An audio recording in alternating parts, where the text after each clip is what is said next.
Good evening, everyone. Alison, Johnstone, Scottish Green Party. Really pleased to be here with you this evening.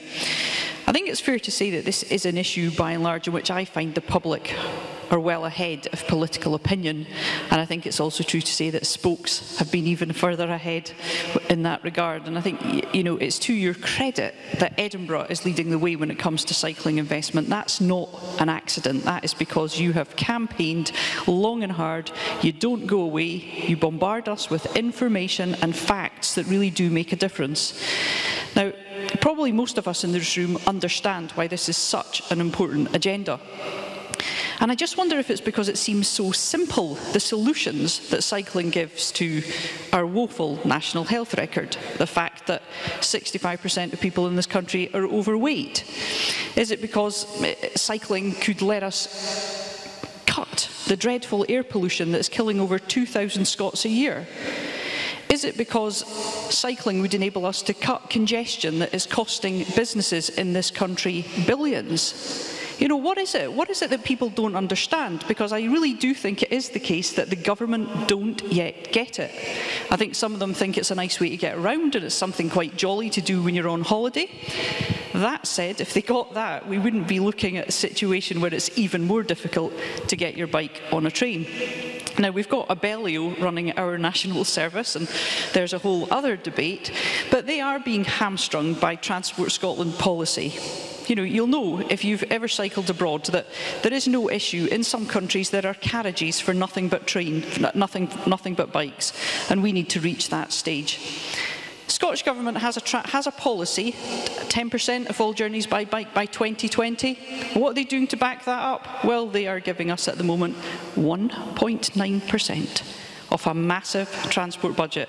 That is a transport budget, 36% increase in trunk road spend, you know, in recent years. So this is a budget that is increased, but we're seeing no sort of increase going into walking and cycling. And I think that it's a tragedy in terms of social justice. Most people do walk.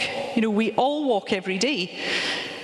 Lots of people would love to cycle if they felt safe. And the reason that Pedal on Parliament, which has had a massive effect on this issue in this country, the reason that Pedal on Parliament started, tragically, was because people were losing their lives on our roads. Now, no one wants that to happen, and by and large, cycling is a safe and enjoyable activity.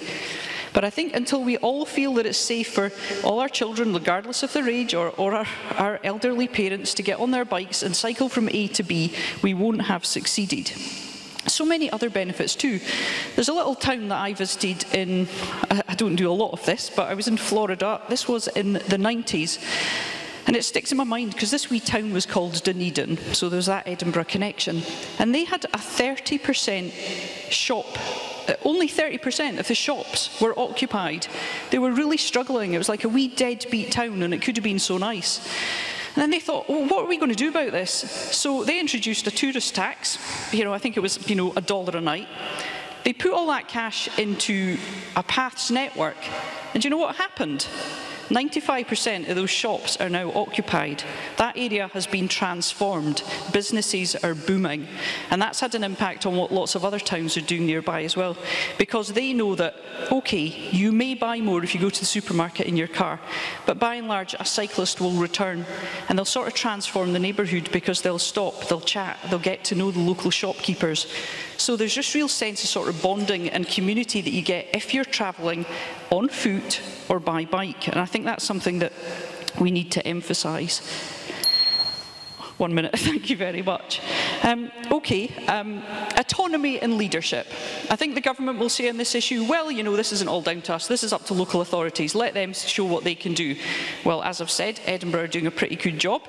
We'll continue to press them to do better, but you do need some political leadership because there are local authorities in Scotland who are spending zero on this, you know, absolutely nothing. And I think so many of their you know, young and old are missing out here on an agenda that has the potential to transform what we do. 40% of people in Copenhagen tomorrow will be travelling to work, to education, by bike.